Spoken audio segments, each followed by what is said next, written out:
आगे एक बहुत सुंदर प्रसंग सुनाया है, जहां से महाभारत का छोटा सा प्रसंग प्रारंभ होता है कि यदा मृधे कौरवशृंजयानां वीरेश्वथो वीरगतिं गतेषु। कि यदा मृधे कौरवशृंजयानां वीरेश्वथो वीरगतिं गतेषु। वीरेश्वथो वीरगतिं गतेषु। बात उस समय की है जब महाभारत का युद्ध होने वाला है। दुर्योधन और अर्जुन दोनों भगवान कृष्ण से मिलने के लिए गए, और जब दोनों मिलने के लिए जाते हैं तो भगवान लेटे हुए थे। अर्जुन जाके भगवान के चरणों की ओर खड़े हो गए और दुर्योधन जाके भगवान के सर की ओर खड़े हो गए। अभिमानी व्यक्ति हमेशा सर के पास खड़ा होगा। अभिमानी व्यक्ति को सम्मान करना नहीं आता भैया। कभी भी गुरु के, माता पिता के चरणों में ही खड़ा होना चाहिए, सर के पास नहीं। आपके गुरु जी हैं, आपसे बड़े हैं, आपका कोई अतिथि है, आपके माता पिता हैं, तो हमेशा उनके चरणों में बैठने का प्रयास करें। ये नहीं कि गुरु जी लेटे हैं ताकि सर के पास ही धम से बैठ जाए। चरणों की ओर बैठने का प्रयास करें। अर्जुन तो चरण में खड़े हो गए। भगवान के जब नेत्र खुले तो भगवान ने अर्जुन को देखा, और जब अर्जुन को देखा तो प्रभु ने पूछा कैसे आए हो। तो अर्जुन ने प्रणाम किया और प्रणाम करके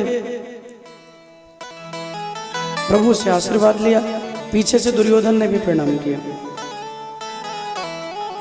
और जब दुर्योधन ने प्रणाम किया तो भगवान ने कहा अच्छा तुम भी आए हो। बोले हाँ, क्या चाहते हो। तो दुर्योधन ने कहा कि प्रभु महाभारत का युद्ध होने वाला है, हम आपसे कुछ मांगने के लिए आए हैं। मेरे प्रभु ने कहा कि दो चीजें हैं। एक तरफ युद्ध करने के लिए मैं अकेला रहूंगा, और एक तरफ मेरी 23 अक्षुणी सेना रहेगी, जहां करोड़ों हाथी घोड़े लड़ने के लिए अस्त्र होंगे। न जाने कितने सैनिक होंगे, कितने लोग होंगे, और एक तरफ मैं अकेला रहूंगा। और उसमें भी मेरा संकल्प है कि मैं कभी अस्त्र नहीं उठाऊंगा। मेरा संकल्प है कि मैं कभी अस्त्र नहीं उठाऊंगा। पूरे महाभारत के युद्ध में भगवान ने कहा मैं अस्त्र नहीं चलाऊंगा। तो दुर्योधन ने कहा करोगे क्या। भगवान ने कहा मैं रथ चलाऊंगा। कोई अपनी गाड़ी को मुझे सौंप दे तो मैं उसकी गाड़ी, उसके रथ को चला सकता हूं, सारथी बन जाऊंगा। सुन के दुर्योधन को लगा कि रथ चलाने वाले तो मेरे यहां बहुत हैं। मैं रथ चलाने वाले तो मेरे यहां बहुत हैं। महाराज मुझे अपनी सेना दे दीजिए। भगवान प्रसन्न हो गए, अपनी पूरी सेना को दुर्योधन को दे दिया। इतनी बड़ी सेना लेके दुर्योधन चल पड़ा, और जब दुर्योधन सेना को लेके चला तो अर्जुन जी खड़े रहे।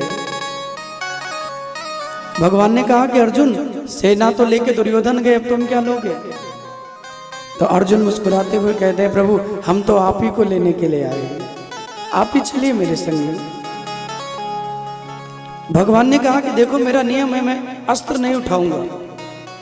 संकल्प लिया है मैंने कि मैं पूरे युद्ध में सारथी बन के रथ तो चलाऊंगा, लेकिन मैं अस्त्र को नहीं उठाऊंगा। अर्जुन ने कहा कि प्रभु आपको अस्त्र उठाने की जरूरत क्या है। अरे जो अपने जीवन की गाड़ी को भगवान के चरणों में समर्पित कर दे, उसकी कौन उसका बाल बांका कर सकता है। महाराज तेरे हवाले मेरी गाड़ी, तू जाने तेरा काम जाने। हमने अपने जीवन की डोर आपके हाथों में समर्पित कर दी है। अब चलाना ना चलाना ये जिम्मेदारी आपकी है माय डियर। हमने अपना जीवन आपको समर्पित कर दिया। चलाना ना चलाना ये जिम्मेदारी आपकी है। प्रभु प्रसन्न हुए हैं। अर्जुन के संग में भगवान चले और दुर्योधन सेना को लेके चल दिया। देखो भैया विजय वही मिलती है जहां सत्य हो, जहां धर्म हो, क्योंकि बिना सत्य और बिना धर्म के भगवान नहीं मिलते।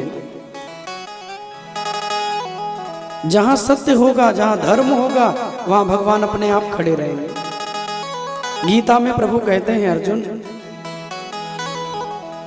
यत्र योगेश्वरः कृष्णो यत्र पार्थो धनुर्धरः तत्र श्री विजयोर्भूतिर्ध्रुवा।